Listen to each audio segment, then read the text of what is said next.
Fiona, merci d'être avec nous. Bonjour. Bonjour Brigitte, bonjour Christophe. Bonjour Fiona. Enchantée. Et ben nous aussi. Donc vous avez des idées, vous avez des projets. Et en fait, ça va jamais très loin parce qu'il y a votre saboteur qui vous dit mais non, enfin c'est nul. J'ai cette petite voix dans ma tête qui me répète effectivement en permanence que ce que je fais est pas assez bien, que c'est pas assez original, que je vais forcément me ridiculiser. Et ça, c'est systématique et c'est vrai que c'est un réel handicap au quotidien. C'est un vrai problème. Mais ça veut dire que vous n'entreprenez rien du tout ou pas? J'ai fait des tentatives, mais effectivement, à chaque fois, il y a tellement de critiques en fait dans ma tête. Je me dis que ça va pas le faire et du coup, je me bloque et j'ose pas montrer mes créations à qui que ce soit et j'échoue. Et je me prive de plein de choses parce que je pense que je pourrais faire des collaborations. Il y a des opportunités de temps en temps qui pourraient se présenter et finalement, cette petite voix m'empêche de faire tout ça. Simplement, je vous remercie de votre témoignage parce que c'est intéressant. Vous avez l'air visiblement d'être créative. Oui. Vous avez donc en même temps assez confiance en vous-même dans ce que vous faites, puisque vous dites. Oui. Et pourtant, vous n'arrivez pas à passer le cap. Et ça, c'est important parce que c'est quelque chose qu'on entend assez souvent. Alors, et je trouve que votre témoignage va aider. Il est génial. Oui. Parce que c'est typique du saboteur. Merci Fiona. C'est typique du saboteur de nous interdire, vous entendez ce que je dis, d'avoir une espèce de dimension. Je t'interdis. En plus, tu n'as pas le niveau, tu ne le mérites pas, t'es pas capable. Vous voyez ce qu'il nous dit, tu n'es pas capable. Vous savez, Fiona, on a pu toutes et tous, on a eu un autre auditeur qui nous était très touchant pour nous, vous vous rappelez, dont on parlait de son enfant intérieur. On a pu toutes et tous tomber sur, au cours de notre vie, des briseuses et des briseurs de rêves, quand on avait un certain âge. Je vais vous raconter l'anecdote d'une jeune femme qui était avec moi au lycée, qui était d'origine marocaine, qui s'appelait Samira Fiona. C'est pour vous rappeler ce qui vous arrive quand votre saboteur vous parle. Oui. Samira était très bonne à l'école, vous voyez, et puis un jour, elle est allée avec sa mère voir la conseillère de désorientation. Tout le monde va un jour voir la conseillère de désorientation avec sa maman, qui, vous savez, c'est celle qui te dit ton avenir, ce que tu dois faire de ta vie. Elle est bonne, celle-là, la conseillère de désorientation. Et sa maman parlait mal un français, elle était d'origine marocaine. Et la conseillère lui dit, devant sa maman, elle lui dit, tu veux faire quoi dans la vie, Samira? C'est pour vous, Fiona, que je dis ça. Oui, elle lui dit, je voudrais être médecin. Et vous savez ce que lui a répondu cette conseillère de désorientation, vous voyez mon clin d'œil? Elle lui dit, ah oui Samira, c'est bien médecine, mais il y a des mots difficiles en français pendant les études de médecine. Vous entendez Fiona? Elle est sortie, sa mère avait bien compris, vous inquiétez pas Fiona, elle était en pleurs sa maman, elle lui a dit, maman, je serai médecin. Et qu'est-ce qu'elle est, Samira, aujourd'hui, une des plus grandes gastro-entérologues de la PHP. Ce que je veux vous dire, Fiona, c'est que tout à l'heure, Brigitte disait, notre meilleur ami, ça doit être nous-mêmes. Et j'ai créé un effet que j'appelle l'effet Mike Horn, tout le monde connaît l'aventurier, Brigitte, qui dit, ne limite pas tes défis, défie tes limites. Vous allez me le juguler, ce saboteur en vous. Vous avez cette force-là, voyez ce que je veux dire?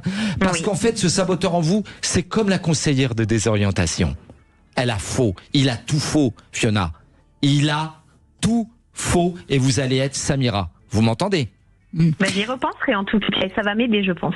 Parce que Fiona, je vais vous dire une autre chose très simple aussi que m'a donné Hélène Vecchiali il y a quelque temps et que je garde ça en moi vraiment. Parce que moi, par exemple, vous voyez, ça peut paraître fou ce que je vais vous dire, mais quand je dois appeler quelqu'un d'important pour demander un rendez-vous, j'ai toujours tendance à avoir peur d'appeler, de déranger, etc., etc. Et en fait, il y a un truc très important à retenir. Quand vous appelez pour demander quelque chose, vous avez déjà le non, puisque c'est ce que vous imaginez qu'on va vous dire de toute façon. Oui. Donc vous ne pouvez avoir que le oui. Donc qu'est-ce que vous risquez? Rien. C'est beau, hein?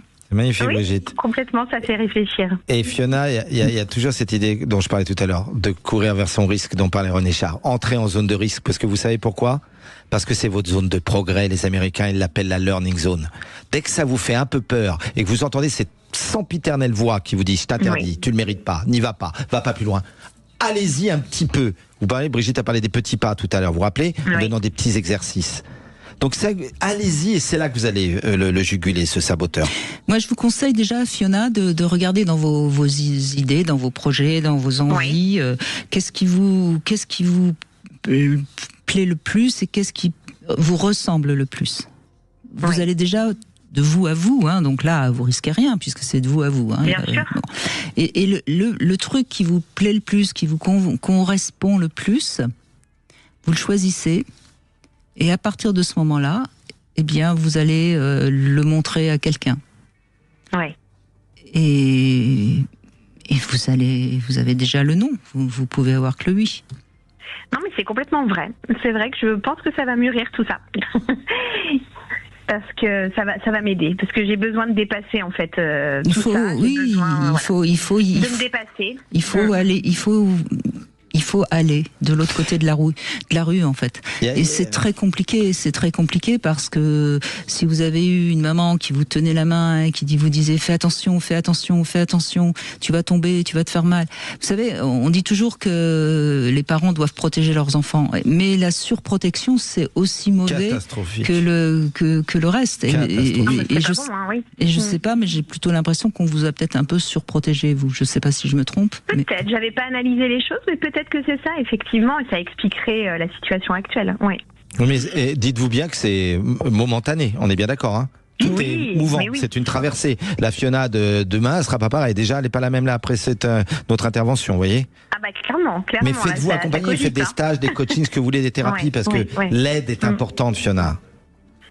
Oui, et puis je pense que je peux le faire, en fait. Je peux le faire. Mais vous pouvez. Le faire. Regardez, Samira, elle n'est pas sortie en écoutant cette briseuse de rêve en disant je ne serai jamais médecin. Vous voyez? Oui.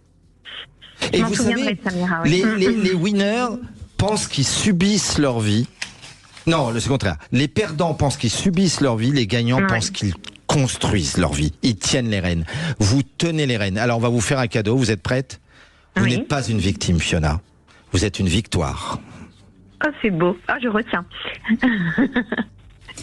Je vous remercie en tout cas. Eh ben formidable. Vous avez vous aussi une voix tellement plus souriante qu'au moment où vous avez appelé, donc on a l'impression d'avoir fait du bon boulot.